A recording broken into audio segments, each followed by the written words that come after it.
Hey guys, I'm SJ. Thank you so much for swinging by my channel. I'm sure you're busy like me. We're all in lockdown at the moment and I wanted to do a quick video today about 10 ways to improve behaviour through positive parenting. So I do loads of videos on gentle parenting, positive discipline, and they kind of both come under this kind of title of positive parenting, which is kind of used to be a real kind of hippie out there, like, is this just like a go with the flow man with no consequences? And it's definitely not. It's about providing boundaries but within loving limits, and the whole principle is taking a kind of a massive step back and looking at the behaviour in your house and saying, actually what I want is for my children to behave better naturally, be more cooperative naturally, and not be reliant on punishment or reward, because it's just such a tough cycle to get into. And once you're in it, you know, they only behave properly so they avoid a timeout, or they're in a timeout and then really want to have a nice afternoon but you've ruined the day, or you're kind of constantly in this bribery wheel. So it is really difficult to step out of that, but it is taking that step back and just going, okay, if I remove those things, if I see their child as a person, as another person who lives in my house on the same level as me, really respectful, but obviously I have to also provide the boundaries, because it does say in this technique that the best thing a child needs to hear after I love you is I won't let you. So it's definitely not a permissive parenting, it's just very positive, and it's about filling up their emotional buckets so that they feel connected enough to you and warm enough and good about themselves that they naturally want to do well and cooperate. So here's the 10 first step principles. I'm going to give you little examples of how I do them as well. I would love you to check out the rest of the series. I would love you to subscribe for more gentle parenting and positive discipline to get through this really pointy, tough area that we're in at the moment of parenting at home 24/7. And believe me, it's tough. Like, I'm not smashing this. I'm reminding myself of this as much as I'm kind of sharing it.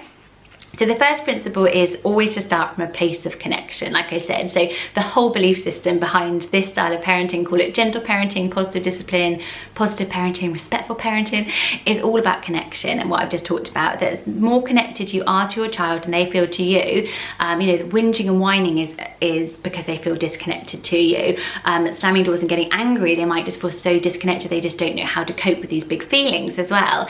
And it's all about them time in, not time out, and going into it and connecting as much as you can. So how I use this for lockdown is, now that I'm homeschooling too and I've got a toddler to keep busy, a lot of our temptation is to use the morning for all of the, when we're at our most productive and our most positive and our most patient, to do all our work at that point, and then the afternoon when we're all a bit tireder to kind of relax together. But then what can happen is our patience is worn thin from the morning, and we don't have the patience and the compassion and the effort. We can't be bothered to spend that time and play with them in the afternoon. So if you are finding schoolwork as being really hard, literally what I did was shift that around. So in the morning, when I'm upbeat, when I'm happy, when I'm like, oh, my children are so cute and lovely because they've slept, if they sleep, that's when I play, and that's when I pour in the connection and the love. And then after we've done all that, we've had a great morning together, we've had lunch, and it's like, okay, should we do some schoolwork now? And you might find that is a much better way of getting them to cooperate. And I have certainly noticed that within my house. It will go much smoother in the afternoon, and I also can use that time when I want to relax and chill out, because self-care and taking time out is another really important part of this. It's about giving children choices and not commands. So with very little children, you know, if you're constantly being told what to do, and I think that's why a lot of time children get really tense when they come out of school and can be feeling very low and angry. If you've noticed that children can come out of school kind of smiling, and then they get home and give you a tough time because they've been kind of controlled and they've got to do this with like 30 other children the whole day. And home isn't like that. That's not what home is about. Home is a place to be a bit freer and not to be pushed around. So giving up that idea that as a parent you have to constantly be in control and you have to be the constant one, because then it feels all on our shoulders and it's no fun for us either. So what I do in the morning is I'll sometimes lay out, you know, we've got schoolwork to do, we've got this arts and crafts activity, mummy's got to work for a couple of hours or whatever, and we want to go on a bike ride. I was thinking of doing it this way around, what do you think? And then let them have that choice and control over their day, and it really helps them to cooperate because they feel involved in it. Taking a playful approach is super important, and it's super fun. I promise, if you think about discipline through play, it becomes so much easier, even releasing tension. If you've had an argument, a massive pillow fight is okay. Like, I do this a lot. I've got a 10-year-old, and believe me, he gets, you know, at the moment particularly, bouncing off the walls, the physical tension between the two of us. And yesterday we had this massive wrestling match where it was a cardigan of mine, my poor cardigan, and we did 1, 2, 3 in him, get to the cardigan, and we were both going for it. We were like annoyed with each other, but we played it out. And there's loads of ways you can do play therapy with your kids, and I've got tons of ideas in a couple of videos below. And them remembering, my mum always played with me, my mum always had that time for me. It will be the thing they remember the most, the time you sat and played a funny game with them. They won't remember that before that they were being terrible. So yeah, think about play and how it can help any behaviour issues. Allow feelings to run their courses. So let feelings be is a huge kind of headline of this style of parenting. Never tell a child to stop crying, they shouldn't be angry now. Why are they so frustrated? I'm not frustrated. Why are you so frustrated? You know, we are allowed our feelings, and if, you know, if we as adults can hardly handle our feelings occasionally, then why would we expect really little children to? And our job is to be their emotional rock, not to join them in the emotion, which I find hard because I'm so sensitive. If somebody's angry with me, I get immediately angry. If somebody's sad, I'll feel really, really sad that I failed. But I have to sort of go, okay, they're having an emotion, that's fine. I can help them through the emotion, but I'm not joining them in it. But I'll never try to tell them it's the wrong emotion to be having at that moment, because that is, you know, punishing a child for doing something because they were angry and then giving them a timeout just sends all the wrong signals and makes them feel very, very low about themselves. Describing the behaviour and not the child. I think we all know this, you know, no such thing as naughty children, it's naughty behaviour, but I really do believe in that. And I think whenever I hear somebody now going like naughty and you're a naughty boy, it always to me is like somebody being smacked. Like, I feel like it's really old-fashioned style of parenting that we grew up with. Like, I was always told, you know, this is the naughty boy, this is that, and it labels a child. And so it is important to think about the language. And so I've never ever used the word naughty at home, ever. It's just not something that I would call my children ever. What I do is if they are behaving in a certain way, I'll sort of explain it a lot. So I do a lot of, you know, sometimes I've said to my children, you know, that words can hurt just as much as kicking somebody. So when you said that to him, look how upset you've made your brother. Would you go up and punch him in the face? No, you wouldn't. So taking some time to kind of explain what's happened sometimes is just worthwhile. And also not slipping into saying things like, well, you've made mummy unhappy, you've ruined mummy's day. I've said all of these. I promise you I said all of these, and it's my worst sort of thing that I do get into saying that. You've made mummy unhappy, or I was so looking forward to this and you ruin everything. And they're very difficult. They're things that we want to say, and they might even be true, but our love needs to be unlimited. There's a word that I'm trying to think of but I can't say. But you know, all of this behaviour, often it's testing your love. And there's a lovely quote, there's something around, you know, each day in a million different ways children will be asking us, do you love me? Am I worthy? Am I important? And that could be through kicking, through yelling, through refusing to do something. It's not always going to be, mummy give me a big cuddle, you know, mummy come here for a kiss, but the feeling behind it is always the same. Am I worthy? Do you love me? Am I important? And we need to always respond that way. Negotiating limits. So as I said, limits are huge in this style of parenting. They're just kind of called loving limits. So it's always about putting boundaries down and explaining why that boundary is there. And the really important phrase is, I won't let you, because it comes packed with love and care and affection. So if somebody says to me, well, you know, you could jump off that cliff, but I won't let you hurt yourself.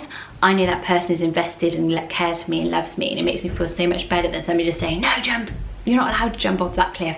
Might make you go, well, I'm gonna show them. That's a really bad example, but hopefully you know what I mean. So I won't let you is a really strong way of setting a limit. I won't let you bite me. I won't let you pull everything out of the fridge. I won't let you stay up too late because you need to get your sleep. It's a really strong but kind, firm way of getting cooperation and setting a limit. Number 7 is treating your children as partners. As I said, it's very much about having respect for each other. And a big part of that is letting children know that mistakes are forgiven. And I think that that's something that we seem to allow other adults, but not children in a way, through punishing somebody. It's really sends a different signal, like you don't have the right to make a mistake, but I do. So sometimes apologising when we've made a mistake, and you're having that time at the end of the day when you kind of say, oh, today wasn't a great day, was it? And I did this, and I wish I'd not said that, or I wish we'd done this differently. Should we try that again? And allowing children to see that you think through your actions and reconsider them and think, how can I do better next time? It's just modelling good behaviour and good example for them of how to monitor their own behaviour and how to admit when they've made a mistake, and not dragging that mistake on. So it's a really interesting and good practice to get into. Number 8 is no forced affection. So this is around, you know, everyone being told to say your please, say your thank yous, to share, to give cuddles when you might not want to give cuddles, and that children don't have the option to choose those things. And it's quite an extreme one. Like, my children do say please and thank you, I hope. I don't want to be treated just like somebody who gives and doesn't demand any respect back. But I think the whole thing around affection and being in control of who you cuddle and kiss, and I've noticed this a lot with my children, it's saying goodbyes when we have people around, play dates, whatever, and kids want to leave, or grandparents are leaving or something like that, and the kids find it really hard to say goodbye, and not forcing them, saying no, you have to be polite or odd. It's like, no, goodbyes can be difficult for little children and older children, and for me. So just that respect and thinking, okay, is this allowed? Is it naughty? Or is it an emotion that is okay to be having right now? Number 9 is trusting your children and always seeing behaviour as an unmet need, and that no naughty children. So it's that thing of, I said earlier, if they're whinging and whining, they're lacking a bit of connection with you. If they're hitting and biting, maybe they're overstimulated or they're overtired.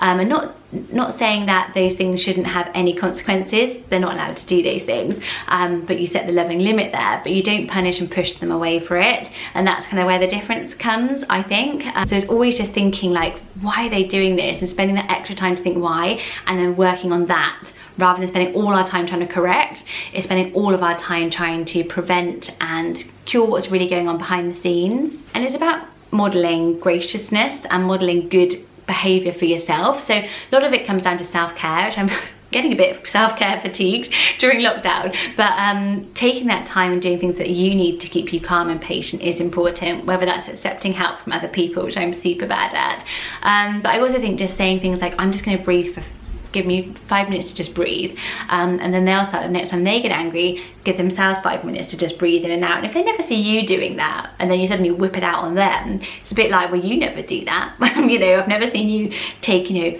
do some yoga to calm down or whatever. So it's important just to think, you know, how do I model this? And there's a really great cartoon called Daniel Tiger, which is a great one that Evelina watches a lot, which teaches about taking deep breaths to calm down. And I've noticed that with her, she really does it now. I've noticed her do it. It's so cute. She's only 3 and she'll be like, and she'll do that to help herself calm down. So it's a great cartoon, I'll link it below. But those are 10 ways to get better behaviour through positive parenting. I hope they've been interesting and insightful. As I said, I don't want to be preachy, because it's a really interesting way of doing things. And I think it's believing in those principles is, as I said, 50% of the way there, because we can't perform 100% all the time, but we can always do things with intention. And I think that's where I would only ever judge myself or anyone else on how their overall intentions are. You know, yeah, make mistakes, get it wrong, especially right now, but go into the day hoping to be more positive and to reminding yourself of these principles is half of the battle done. As I said, I wanted to introduce you to gentle parenting again and link all my videos below.